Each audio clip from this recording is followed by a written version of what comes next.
Student welcome my YouTube channel Kapardi knowledge class.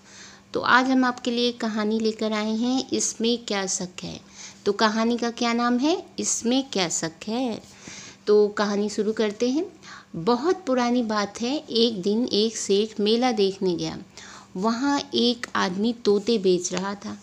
वह चिल्ला रहा था, तोता ले लो, तोता ले लो, कमाल का तोता है। सेठ उसके पास गया और बोला, यह तोता कमाल का कैसे है भाई। तोता बेचने वाला बोला, सेठ जी यह बहुत होशियार तोता है, यह आपसे बात भी कर सकता है। सेठ ने तोते को ध्यान से देखा। तोता देखने में सुंदर था। सेठ को तोता पसंद आ गया। उसने तोते से पूछा, तुम बात भी कर सकते हो।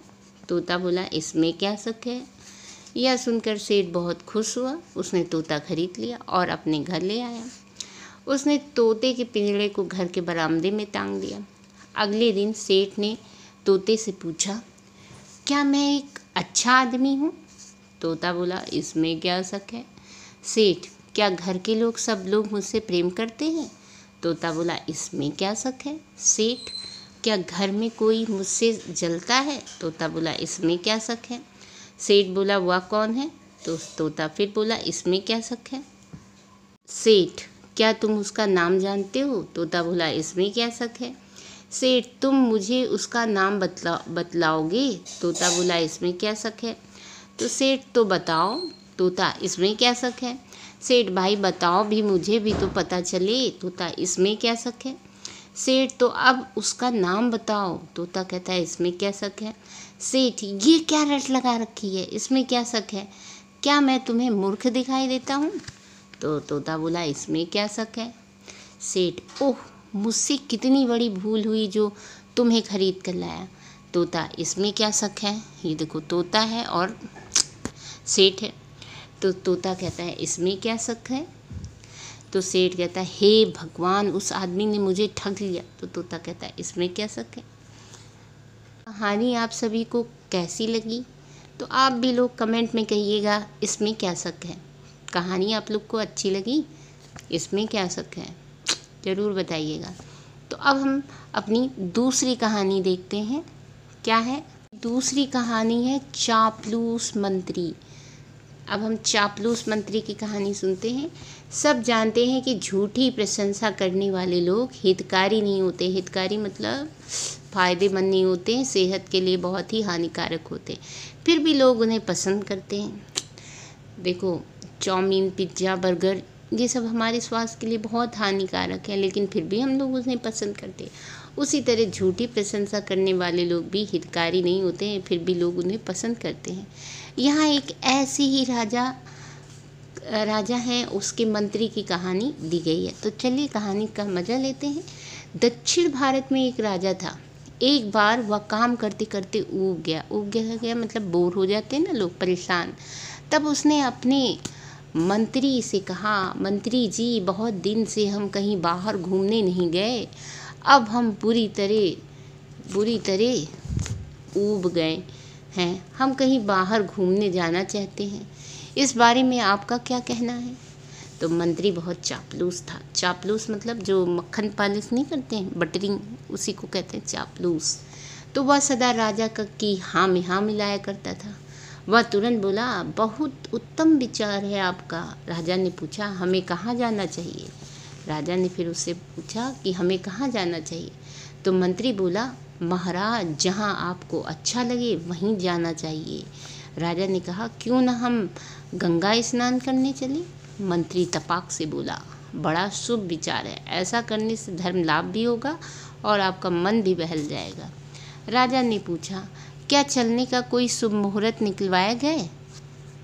तो मंत्री ने कहा, महाराज, मुहूर्त तो साधारण लोगों को निकलवाना पड़ता है, राजा के लिए तो उसकी इच्छा ही शुभ मुहूर्त होती है। आप जब भी चलने का विचार करें वही शुभ मुहूर्त होगा। यह सुनकर राजा को अच्छा लगा। वह बोला, मंत्री जी, किसी सवारी का प्रबंध भी तो होना चाहिए। मंत्री बोला, क्यों नहीं महाराज, सवारी का प्रबंध तो करना ही होगा। गंगा जी बहुत दूर हैं, लेकिन महाराज आपके पास सवारियों की क्या कमी है। राजा ने पूछा, इस यात्रा में कौन सी सवारी ठीक रहेगी? मंत्री ने तुरंत कहा, वही सवारी ठीक रहेगी जिसमें आपको आराम मिले। राजा ने कहा, हाथी की सवारी कैसी रहेगी? मंत्री उत्साह से बोला, वाह क्या कहना, बहुत उत्तम विचार है आपका। आपका तो जवाब नहीं। आराम से चले जा रहे हैं सब कुछ देखते हुए। अब हाथी की सवारी जो है का जवाब नहीं। आराम से चले जा रहे हैं सब कुछ देखते हुए। जहाँ मन किया रुक गए।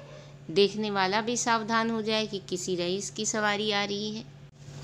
तब राजा ने कहा, लेकिन मंत्री जी, गंगा जी तो बहुत दूर हैं। हाथी तो चींटी की तरह चलता है, वहाँ तक पहुँचने में महीना लग जाएगा। मंत्री बोला, यह बात तो है महाराज, हाथी तो वास्तव में बहुत सुस्त जानवर है। राजा बोला, फिर क्या करें, ऊँट ले लें? मंत्री ने उछल के कहा, ऊँट बिल्कुल ठीक रहेगा महाराज, इससे उत्तम सवारी तो कोई हो ही नहीं सकती। अपनी लंबी लंबी टांगों से एक दिन में ही इतनी दूरी तय कर लेता है जिसे चलते दूसरों को कई कई दिन लग जाते हैं। ऊँट से बढ़कर कोई सवारी नहीं। राजा ने कहा, सो तो ठीक है, लेकिन लंबा सफ़र है, ऊँट पर बैठे बैठे कुबड़ निकल आएगा, कमर तो टूट ही जाएगी। मंत्री ने तुरंत बात बदली, आपका कहना बिल्कुल ठीक है, छोड़िए ऊँट को। ऊँट भी कोई सवारी है और देखने में कितना भद्दा। राजा बोला, मेरे विचार से घोड़ा ठीक रहेगा। मंत्री ने कहा, आपने तो मेरे मुंह की बात छीन ली। घोड़ा बहुत शानदार सवारी है, चाहे मैदान हो या पहाड़, घोड़ा सब जगह चला जाएगा।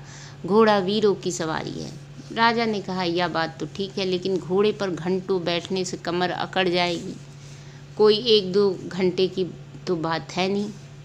मंत्री बोला, यह बात भी ठीक है महाराज, फिर घोड़े पर ना तो धूप से बचाव होता है और ना बारिश से। यह भी पता नहीं कि कब खाई खंदक में पटक पड़ दे।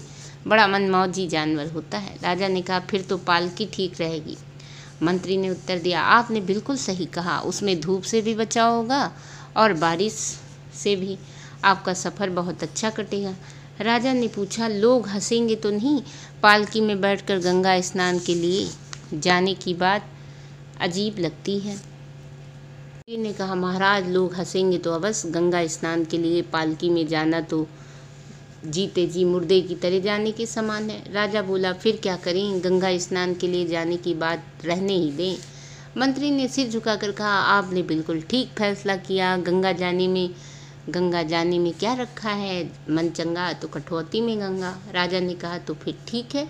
इसके बाद राजा ने गंगा स्नान जाने का विचार छोड़ दिया। तो इस कहानी से हमें क्या उद्देश्य मिलता है? इस कहानी का उद्देश्य झूठी प्रशंसा करने वाले और हाँ में हाँ मिलाने वाले लोगों से सतर्क रहने की शिक्षा देना, क्योंकि ऐसे लोग हितैषी नहीं होते, उल्टे खतरनाक होते हैं। तो समझे बच्चा? तो ये थी चापलूस मंत्री की कहानी। कैसी लगी कमेंट में ज़रूर बताइएगा। इसी तरह की कहानियाँ मज़ेदार हम लेकर आते रहते हैं। इस तरह की कहानियों को सुनने के लिए हमारे चैनल को सब्सक्राइब करें। और अब अगली कहानी हमारी होगी कदम का पेड़, जिसको लिखा है सुभद्रा कुमारी चौहान ने। अगर आपको ये कहानी सुननी है तो हमें कमेंट में बताते रहें और हमारे चैनल को सब्सक्राइब करें, शेयर करें, लाइक करें।